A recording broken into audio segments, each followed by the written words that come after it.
Iya, Sumatera, Indonesia. Tetapi dia hanya membuka di sekitar kawasan Ampang. Ampang itu di hujung-hujung Kuala Lumpur.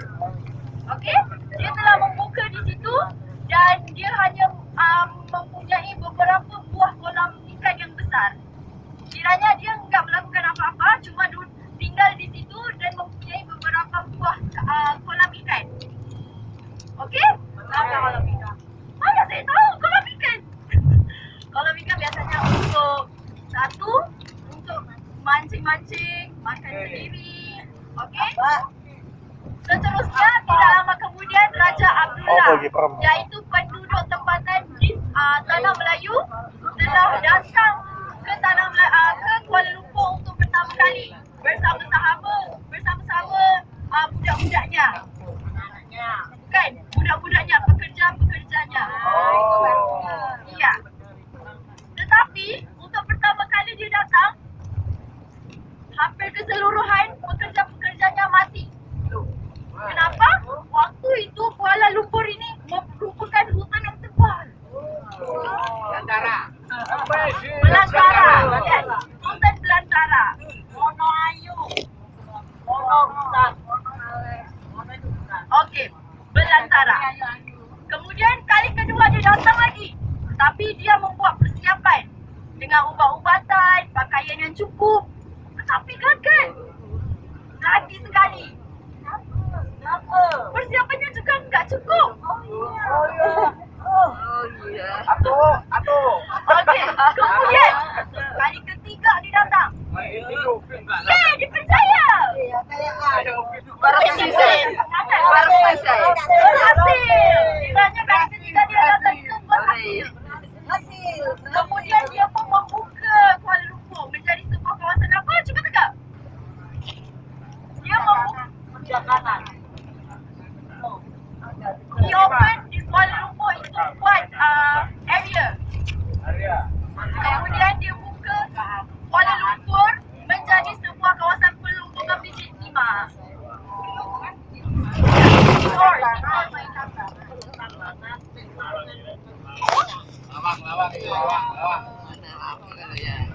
Timah ini. Okey, pertambangan biji timah. Okey, kemudian setelah dibuka secara kecil-kecilan di sekitar kawasan Ampang, Damansara dan Petaling Jaya di sekitar kawasan utara Kuala Lumpur.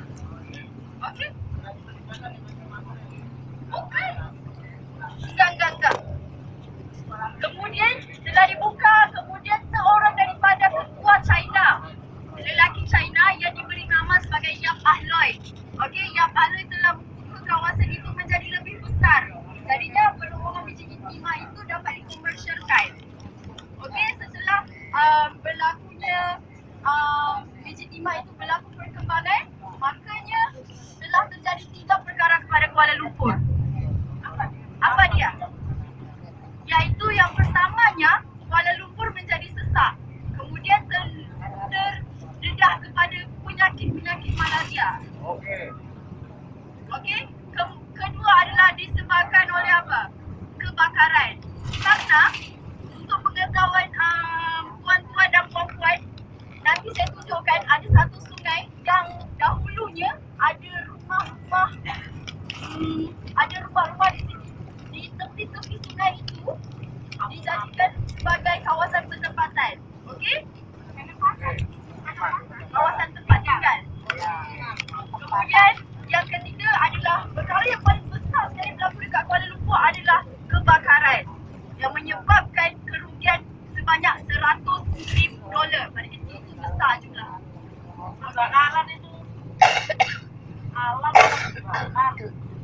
kebakaran itu terjadi disebabkan kesesakan yang ada itu. Karena apabila rumah itu sekadar yang digunakan kain-kain aja, rumahnya dibina, enggak guna batu. Jadinya mesti di dalam rumah itu ada memasak, kan? Jadinya dia terdedah kepada kebakaran. Selepas daripada itu, setelah terjadinya kebakaran, penyakit itu dan lagi apa? Sehingga perkara itu kemudiannya Kuala Lumpur telah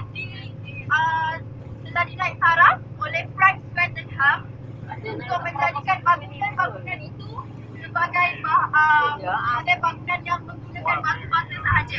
Jadinya dia tak boleh guna rumah kayu kayan.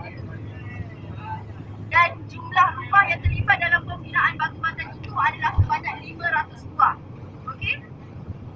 Selepas daripada itu, kemunculan ekonomi yang semakin meningkat di Kuala Lumpur telah menjadikan Kuala Lumpur yang merupakan yang berasal daripada sebuah negeri yang ada di dalam sebuah di Malaysia, iaitu Selangor, telah menjadi sebuah wilayah persekutuan dan telah digelar sebagai wilayah persekutuan Kuala Lumpur. Okey? Okey. Untuk pengetahuan tuan-tuan dan puan-puan, tahu tak berapa bilangan negeri yang ada dekat Malaysia dan berapa bilangan wilayah persekutuan yang ada di Malaysia? Tak tahu. Okey, jumlahnya ada 13 buah negeri dan 3 wilayah persekutuan. Okey, bermula daripada yang dekat banget dengan Singapura, iaitu Johor. Kemudian naik ke atas sedikit Negeri Sembilan. Okey, naik atas sedikit Melaka. Kemudian Selangor. Di dalam Selangor itu ada 2 wilayah persekutuan, iaitu wilayah persekutuan Putrajaya dan wilayah persekutuan Kuala Lumpur. Kemudian kita naik atas sikit lagi Perak. Kemudian naik atas sikit lagi Pulau Pinang. Atas dia adalah Kedah. Yang terakhir berdekatan dengan Thailand adalah negeri Perlis yang paling kecil dekat Malaysia. Kemudian turun ke bawah negeri Kelantan, Terengganu dan Pahang. Kemudian kita terus menyelusuri Laut Cina Selatan. Terdapat 2 lagi negeri di dalam Malaysia, iaitu Sabah dan Sarawak. Okey? Okey. Ibu dengar apa enggak ini? Okey, neighbor. Neighbor of Kalimantan. Barat, Ya, neighbor West Kalimantan. Kalimantan. Neighborhood. Ya. Kalimantan. Okey, seterusnya saya akan ceritakan mengenai Genting Highland. Tahu tak siapa yang membuka Genting Highland? Tak. Okey, yang membuka Genting Highland adalah Tan Sri Lim Boh Tong. Tan Sri itu merupakan gelaran yang diberikan oleh kerabat diraja disebabkan sumbangan yang telah diberikan oleh beliau. Okey, jadinya nama dia Lim Boh Tong. Ya, seorang lelaki Cina yang datang daripada wilayah Fujian, China. Bukan, Buddha. Okey, selepas daripada itu, beliau telah datang daripada China untuk berhijrah kerana pada ketika itu China sangat sulit. Negara Fujian tu sangat susah hidup dia. Macam Hais di Malaysia ada satu bahasa yang dipanggil Hais pagi makan pagi, Hais malam makan malam. Itu maksudnya apabila kita mencari makanan, maka kita akan mendapat makanan. Sekiranya kita enggak mencari makanan, maka kita enggak mendapat makanan. Kita perlu berlapar. Sebab tu beliau telah datang ke Tanah Melayu yang telah menjadi pilihan beliau, kemudian telah menjadi seorang tukang kayu. Brang. Carpenter. Kemudian Gaji. ya, gergaji. Oh. Brang.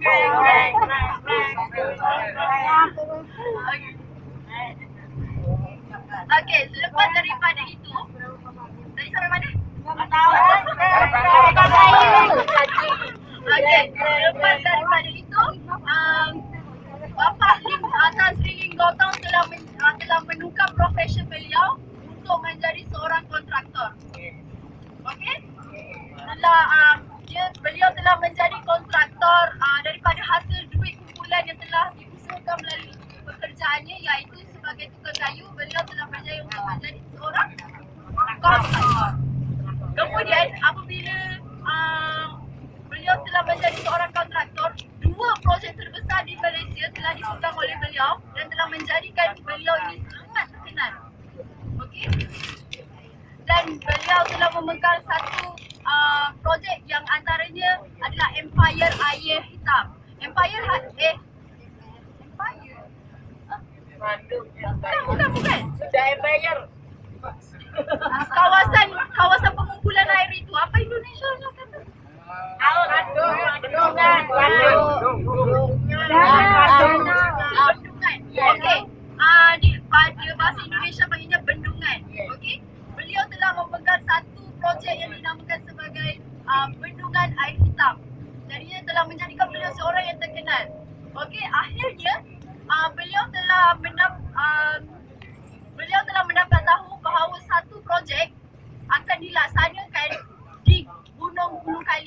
mana terletaknya Genting Highlands sekarang. Okey? Dan setelah mendapat mandat daripada Tunku Abdul Rahman Putra Al-Haj, siapakah Tunku Abdul Rahman? Yang keberapa? Dua. Iya, yang pertama. Kemudian beliau telah mendapat mandat itu dan telah meneruskan pekerjaan untuk membina jalan dahulu. Tapi kerajaan Malaysia hanya memberikan masa 6 tahun saja untuk membina jalan naik ke atas Genting Highlands, membuat jalan untuk sampai ke puncaknya. Tetapi sepatutnya perlu disiapkan dalam masa 15 tahun. Namun yang menakjubkan, Tan Sri Lim Gotong berjaya membuat jalan itu dalam masa 3 tahun saja. Dan selepas itu beliau menghadapi banyak kesulitan, antaranya ada kayu barak yang hampir terjatuh kepada beliau di bahagian bahu. Okey? Oh, mengantuk kat cerita saya. Okey, tak apa, nanti saya stop. Okey, lepas tu Jangan ngantuk. kemudian ada kayu buluh yang berjaya ditebang jatuh di atas kepala Tan Sri Lim Gotong. Dan bukan itu sahaja, kereta yang dipadu untuk naik semasa pembuatan jalan itu hampir jatuh ke dalam jurang dan menyebabkan Tan Sri Lim Gotong juga mampu untuk mati sekiranya tidak keluar daripada mobil itu. Okey? Kemudian setelah beberapa insiden yang berlaku itu dan akhirnya pada 1997 Genting Highlands itu merupakan sebuah kasino yang berjaya mengalahkan kasino di Las Vegas dan berjaya digelar sebagai Genting Highlands versus Las Vegas. Okey? Antara judi. Bisa dikatakan seperti ya. Okey, nanti saya sambung lagi ya. Tidur dulu ya. Okay, thank you. Casino is legal here. Apa dia? Casino is legal here. Casino legal. Ya, sepatutnya tak bisa. Illegal. Illegal. Tetapi telah diberi mandat oleh Perdana Menteri Malaysia dan Raja Razak Melayu. Kita tak Let's sama. get through. Okay, let's get through.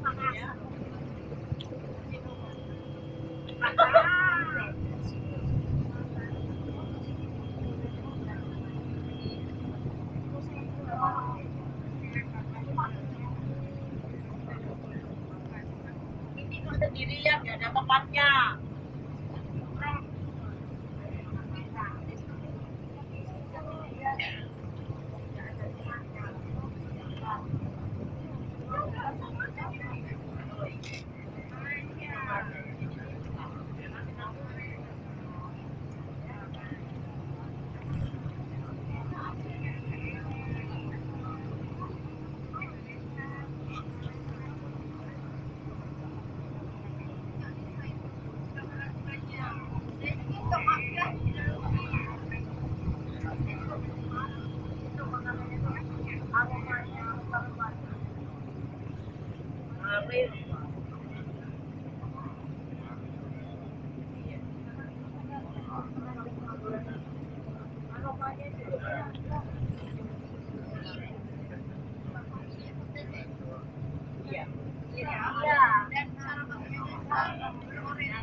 Kalau dicampur sama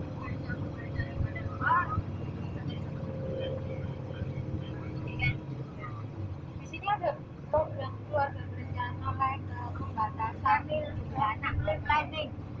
Keluarga itu dibatasi juga. Family planning. Sepanjang saya hidup saya tak pernah dengar lagi. Tapi dia memang ada setiap klinik mereka menyediakan satu pintu rancang. Kiranya bisa belajar kehamilan mereka. Ataupun banyak kaedah yang lain. Pemerintah bukan program. Pemerintah enggak lakukan apa-apa karena mereka sendiri mau merancang keluarga mereka dan mereka perkara itu terserah. Karena ikut bajet keluarga mereka juga. Sekiranya mereka mampu, enggak perlu ada planning planning. Belum lain? Ya. How about you? Make your family.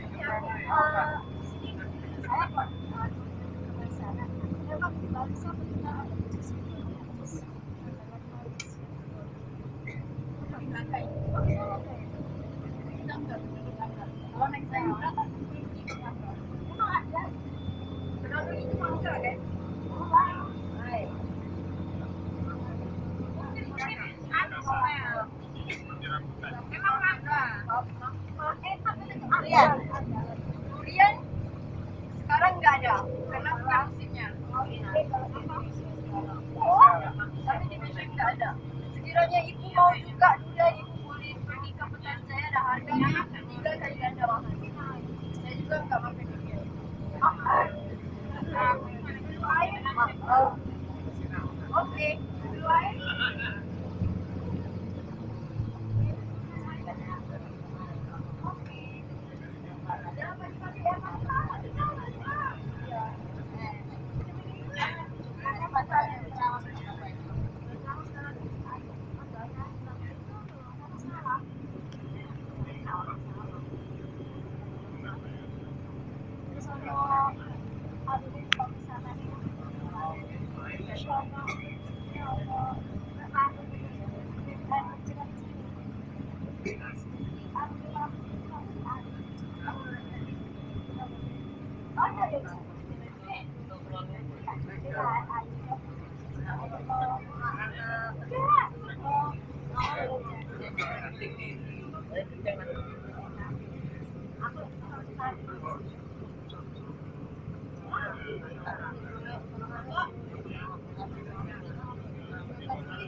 Makasih ya.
Kalau Kalau Indonesia kan banyak nama itu dari Inggris, bahasa Arab nanti kalau ada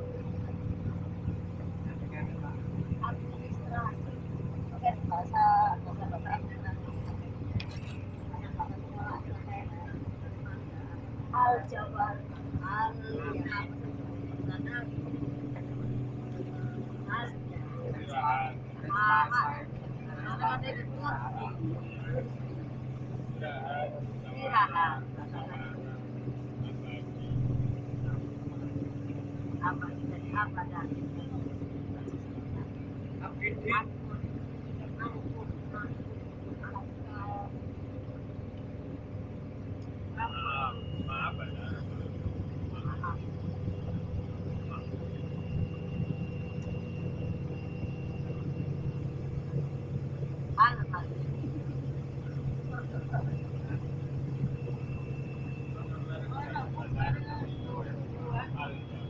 Alba, Alba.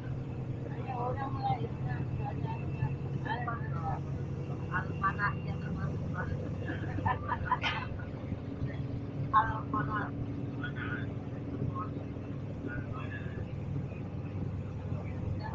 Almanah. Saya bahasa komunikasi masalah stop parkir.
Royal.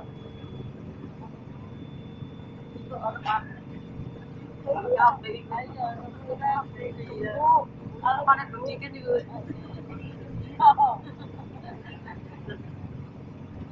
Ayo kita Pak.